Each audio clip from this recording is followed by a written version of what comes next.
Hello everyone, welcome back to the another lecture of unit 2। और यहाँ पर हम सीखने वाले हैं सोलर कलेक्टर्स और उसके टाइप्स के बारे में।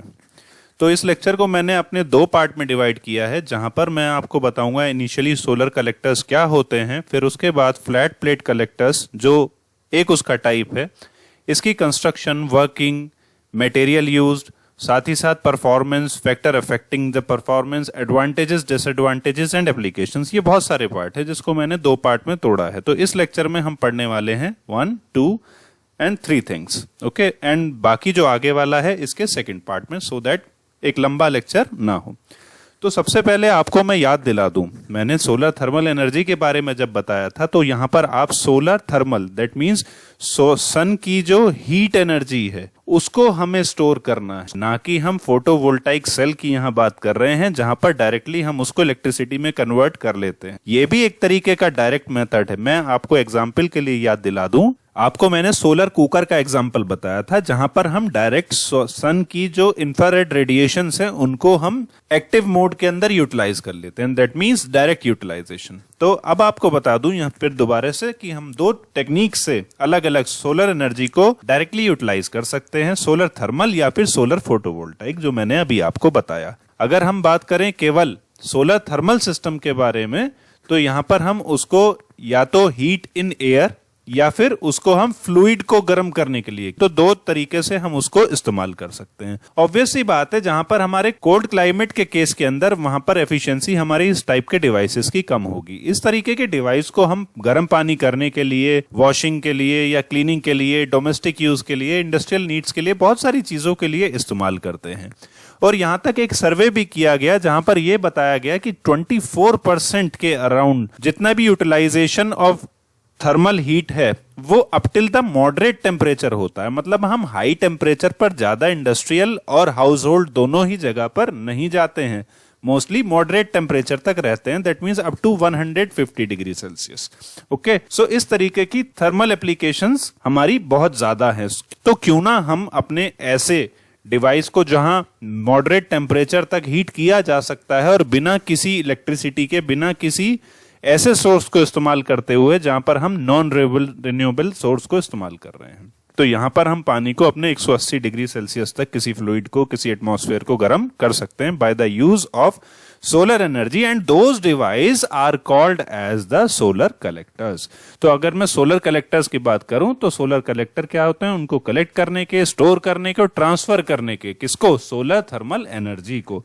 साथ ही साथ ये कन्वर्ट करते हैं यूजेबल फॉर्म के अंदर, मतलब जो हमारी सोलर रेडिएशन है नॉन यूजेबल फॉर्म को यूजेबल फॉर्म के अंदर कन्वर्ट करते हैं। इनको हम हीट एक्सचेंजर के नाम से भी जानते हैं। और जैसा कि मैंने बताया कि या तो लिक्विड और एयर दोनों ही चीजों को गर्म करने के काम आते हैं। ये हमारे सोलर कलेक्टर्स। दो टाइप के सोलर कलेक्टर्स होते हैं, flat plate collectors and concentrating collectors. Basically मैं आपको यहां पर बता दूं कि कलेक्टर्स तो सोलर फ्लैट प्लेट कहें या हम कंसंट्रेटिंग कहें, उसके अंदर जो डिवाइसेस यूज होते हैं वो तो एक ही जैसे होते हैं। बट फॉर एग्जाम्पल आप सोलर कुकर का ले तो वहां पर आपका फ्लैट एरिया होता है, तो क्यों ना हम ऐसा कुछ करें कि फ्लैट एरिया के अंदर क्या है, हमारी ज्यादा हीट क्या हो जाती है, रिफ्लेक्ट हो सकती है। तो क्यों ना हम ऐसा करें कि हमारी सारी हीट यूटिलाइज हो जाए। तो कुछ जैसे हम कॉनकेव मिरर या कॉन्वेक्स मिरर टाइप की चीजें इस्तेमाल करें और उसको कंसंट्रेट करें। बेसिकली इस टेक्निक को हम कंसंट्रेशन और फोकसिंग ऑफ सोलर कलेक्टर्स बोलते हैं। और इसको हमने केवल एक टाइप दे दिया, तो क्वेश्चंस को किसी भी तरीके से घुमा के पूछा जाता है। फॉर एग्जाम्पल मैं आपसे कहूं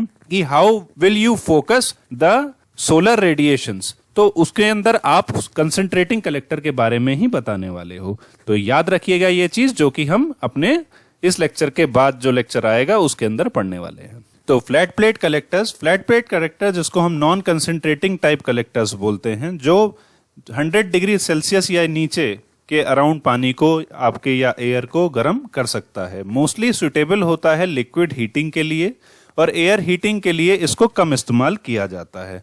लिक्विड हीटिंग कलेक्टर्स को हम ऑफनली वाटर हीटर्स भी बोलते हैं, वाटर हीटर्स सिंपल।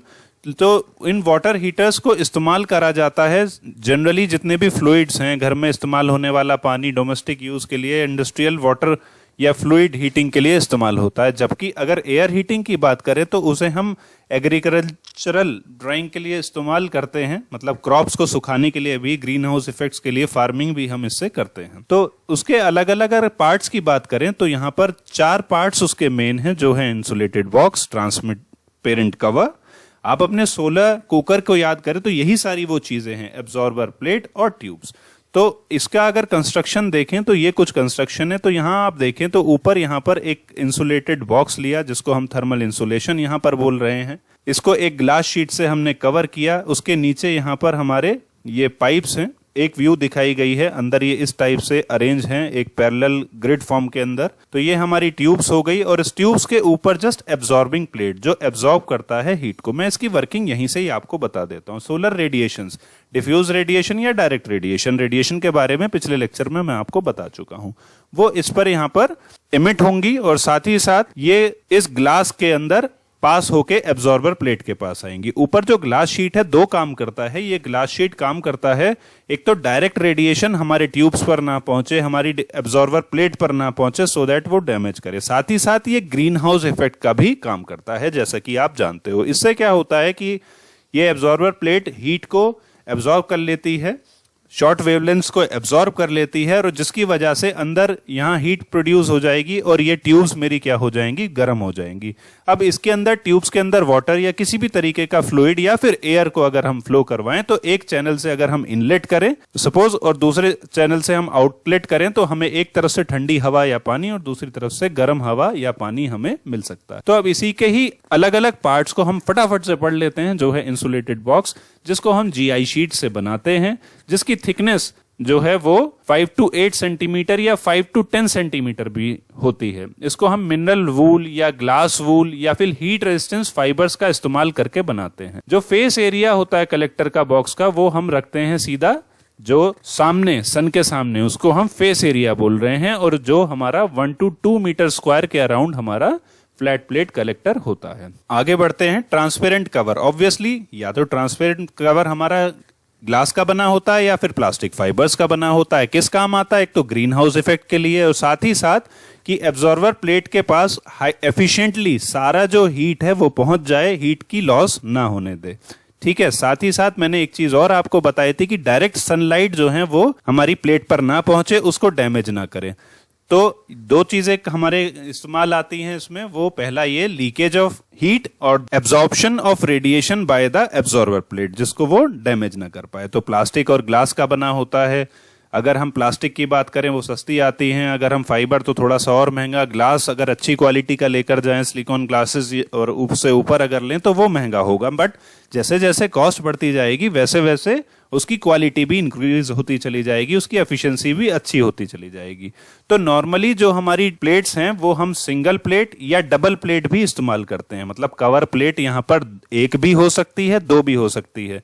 तो सिंगल प्लेट की अगर अलग एप्लीकेशन है, डबल प्लेट की अलग एप्लीकेशन है। तो कवर प्लेट अगर सिंगल में इस्तेमाल करी जाए तो 70 to 120 डिग्री सेल्सियस के अराउंड हम उससे फ्लूइड को गर्म कर सकते हैं, जबकि डबल प्लेट के अंदर 150 डिग्री सेल्सियस के आसपास उससे गर्म कर सकते हैं। जो थिकनेस होती है वो ग्लास कवर की वो 3 to 4 mm की होती है, और अगर उन दोनों के बीच में स्पेसिंग की बात करें तो 1.5 to 3 सेंटीमीटर के आसपास स्पेसिंग। तो ये दोनों चीज को आप ध्यान रखिएगा जरूर। ऑब्वियसली ये हमारा कन्वेक्टिव एंड रेडिएशन लॉसेस जो है हमारे स्काई के, उसको कम करता है और हमारे सिस्टम को एफिशिएंट बनाता है। फ्लैट प्लेट का purpose obviously transmit maximum solar energy to absorber plate तक आए, हीट लॉस मेरे कम हो, protect absorber plate from direct exposure, receive maximum radiation during the day, greenhouse effect वाले हिसाब से। और इसकी प्रॉपर्टी की अगर बात करें, अच्छा ट्रांसमिसिविटी होनी चाहिए, स्ट्रेंथ उसकी अच्छी, टूटे ना, ड्यूरेबिलिटी उसकी अच्छी होनी चाहिए, नॉन डिग्रेडेबल मतलब खराब ना हो, ऐसा उसकी क्वालिटीज होनी चाहिए। टेम्पर्ड ग्लास का बना होता है विद लो आयरन कंटेंट, और साथ ही साथ प्लास्टिक विद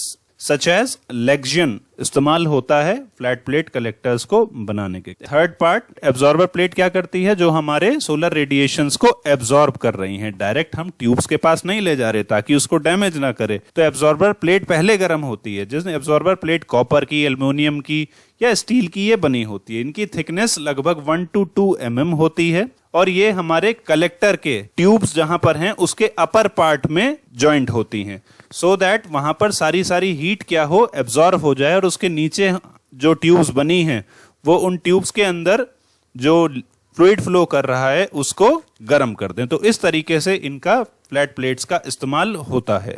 साथ ही साथ अगर मैं कहूं कि आपसे एब्जॉर्बर प्लेट नहीं हो, एब्जॉर्बर प्लेट अगर नहीं होंगी तो आपका जो ट्यूब्स है वो इंसिडेंटली तो गर्म होगी बट वो लॉन्ग टर्म तक नहीं रह पाएगी। तो इसका मतलब जो हमारी एब्जॉर्बर प्लेट है उसकी कैपेबिलिटी एब्जॉर्बिंग की ज्यादा है, ठीक।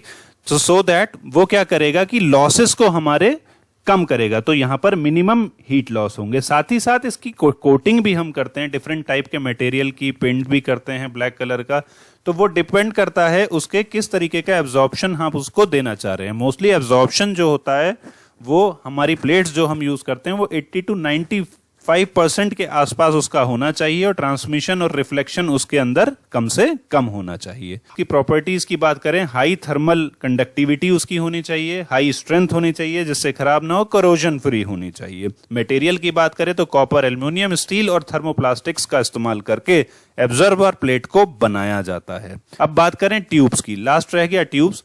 ट्यूब्स आप सीधा समझ सकते हैं कि ट्यूब्स में बात कर रहा हूं वाटर पाइपलाइंस या फ्लूइड पाइपलाइंस की, या उसमें एयर भी फ्लो करवा सकते हैं।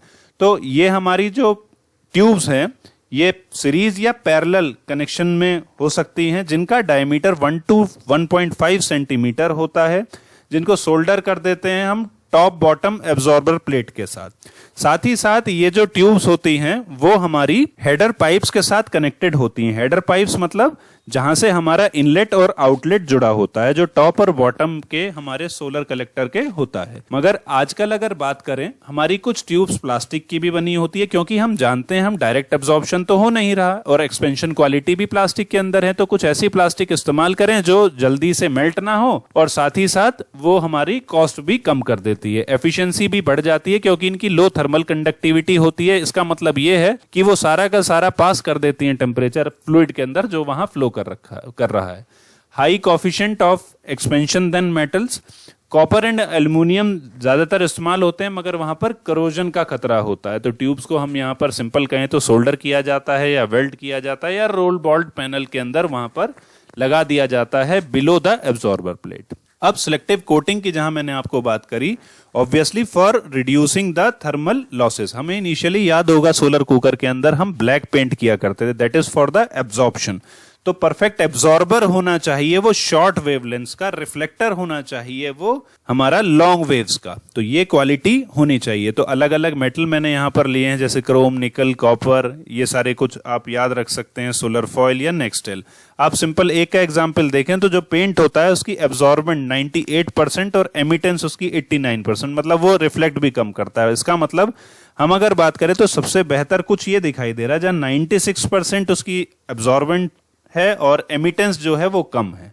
तो ये सारी चीजें हमें ध्यान रखनी चाहिए, डिपेंड करता है उसकी एफिशिएंसी आप क्या बना रहे हो, कॉस्ट आप क्या रख रहे हो। अब इनकी प्रॉपर्टी की बात करें कोटिंग की, तो कोटिंग जल्दी से खराब ना हो, non degradable, ability to withstand temperature, मतलब पिघल ना जाए, खराब ना हो जाए, रेजिस्टेंस टू एटमॉस्फेरिक करोजन, और साथ ही साथ उसकी कॉस्ट भी सस्ती होनी चाहिए। और दूसरी चीज, अब रिमूवल ऑफ हीट के लिए अब ऐसा नहीं है कि हम ये बना दिया सिस्टम और उसको हमने रख दिया, तो रेगुलरली वहां से हमारे हीट का रिमूवल होना चाहिए, क्योंकि हमारा सारा सिस्टम खराब हो सकता है। तो हम उसके लिए वहां पर फ्लूइड का फ्लो परमानेंट रखते हैं, तो जो लिक्विड सर्कुलेट वहां कर रहा है वो वहां से उस हीट को लेकर चला जाएगा और उसको जहां पर हम उसको इस हीट को स्टोर कर रहे हैं थर्मल एनर्जी की फॉर्म में, वो उसको वहां पर ले जाएगा या उसको यूटिलाइजेशन में ले आएगा। तो अगर हमारा ये कहें एक बात कि हीट रिमूवल रेट अगर कम है तो लॉसेस वहां पर क्या हो जाएंगे,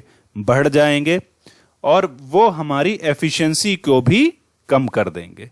फ्लैट प्लेट करेक्टर्स जो हमारे होते हैं वो पहले भी मैंने बताया, वो कोल्ड वेदर में अच्छा काम नहीं करते हैं। अब आपको एक चीज मैं यहां पर क्लियर कर दूं कि फ्लैट जिस तरह से हमारा सोलर पैनल बनता है, वैसे ही सोलर कलेक्टर जो मैंने आपको एरिया बताया छोटे एरियाज के होते हैं, ये भी मल्टीपल कलेक्टर्स एक साथ इस्तेमाल होते हैं जब आप सोलर थर्मल पावर प्लांट की बात करें। सीरीज और पैरेलल कनेक्शंस में इनको एक साथ रखते हैं so that a surplus amount of thermal energy can be stored, जिससे हाई टेम्परेचर को हम मेंटेन कर सकें और उसको इस्तेमाल कर सकें for generating power like electricity. So this is all about the flat plate collectors. I think आप वर्किंग भी अच्छे से लिख सकते हो। रेक्टेंगुलर बॉक्स में होता है, बॉक्स हमारा प्लास्टिक या transparent cover, black absorption plates होती हैं, सन की शॉर्ट वेव को जो हमारी ट्रांसपेरेंट कवर है वो पास करते हैं, एब्जॉर्बेंट प्लेट उसको एब्जॉर्ब कर लेती है, और जो हमारा हीट है वो ट्रांसफर होता है बिकॉज ऑफ द एयर और fluid flow from the tubes. अब जो कलेक्टर है उसको हम एक पॉइंट पर रख देते हैं सो दैट वो एक पर्टिकुलर इल्यूमिनेसेंस में आए जो डायरेक्ट कांटेक्ट में सन के, और उस कलेक्टर को एक अपने यूजेबल पॉइंट पर रख देते हैं। इसको हम जो सिस्टम है वो डायरेक्ट और डिफ्यूज सोलर रेडिएशन दोनों को ही एब्जॉर्ब करने की उसके अंदर क्षमता होती है। एरिया जो है सोलर रेडिएशन का, जिसको हम कलेक्टर एरिया बोलते हैं, और द एरिया जो एब्जॉर्ब करता है उसको हम एब्जॉर्बर एरिया बोलते हैं। तो आप सिंपल समझ सकते हैं एब्जॉर्बर एरिया और कलेक्टर एरिया दोनों यहां पर बराबर है, कंसंट्रेटिंग में अलग होगा, आप देखिएगा। और साथ ही साथ बाकी चीजें मैं आपको बता चुका हूं कि ये कॉपर, स्टील या एल्यूमिनियम की बनी होती हैं मेटल शीट की एब्जॉर्बर प्लेट, जिनकी थिकनेस 1 to 2 mm होती है। ट्यूब्स जो कि कॉपर, एल्यूमिनियम और प्लास्टिक की भी आजकल बनी हुई हैं। और ये सारी चीजें हम करते हैं ताकि हम अपने हीट लॉस को कम से कम करा जाए। साथ ही साथ इस्तेमाल करते हैं फाइबर ग्लासेस का, और इसको हम कई सारी एप्लीकेशंस में इस्तेमाल करते हैं। Pre heating of a boiler और पंपिंग, बहुत सारे सिचुएशन के लिए इस्तेमाल करते हैं जो हम इस यूनिट में आगे पढ़ने वाले हैं। So this is all about the flat plate collectors first part. अब इसकी परफॉर्मेंस, एडवांटेज, डिसएडवांटेजेस और कुछ चीजें हम पढ़ेंगे इसके अगले पार्ट के अंदर। तब तक के लिए अपना ध्यान रखिए।